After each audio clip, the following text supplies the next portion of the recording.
जारी जंग के आज पूरे 13 दिन हो गए हैं। इजराइल की तरफ से गाजा पट्टी पर लगातार बमबारी की जा रही है।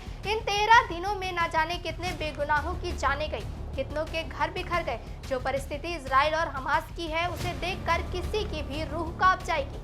अब इसी बीच एक ऐसी खबर सामने आई है जिसने सभी का ध्यान अपनी ओर खींच लिया।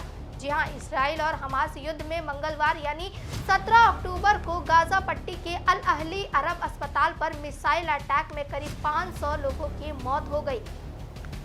इस घटना की अंतर्राष्ट्रीय स्तर पर काफी चर्चा हो रही है।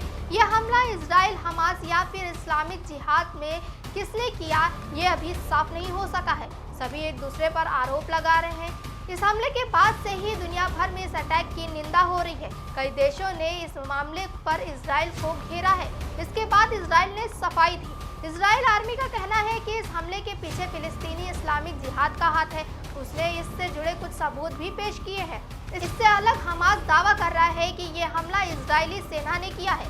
दरअसल फिलिस्तीनी और हमास ने आरोप लगाया है कि इजराइल ने अस्पताल पर बमबारी की है। इजराइल ने खुद को बेगुनाह साबित करने के लिए सबूत भी पेश किए हैं। इजराइल ने एक हमास के लड़ाकों का ऑडियो, मिसफायर रॉकेट का फुटेज और अन्य वीडियो जारी किए हैं। इजरायली रक्षा सेना ने दावा किया है कि हमले के पीछे इस्लामिक जिहाद संगठन है। इस्लामिक जिहाद ने रॉकेट दागा था जो लॉन्चिंग के वक्त मिसफायर हो गया और अस्पताल पर जा गिरा। सबसे पहले हम आपको इजराइल द्वारा जारी किए गए इस ऑडियो को सुनाते हैं। जरा ध्यान से सुनिए आप इस ऑडियो को।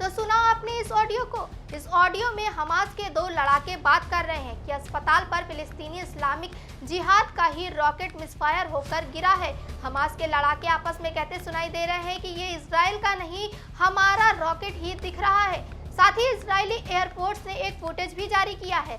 इसमें अस्पताल पर हमले से पहले और बाद की तस्वीरें हैं। इसमें बताया गया है कि रॉकेट मिसफायर होकर अस्पताल की पार्किंग में जा गिरा।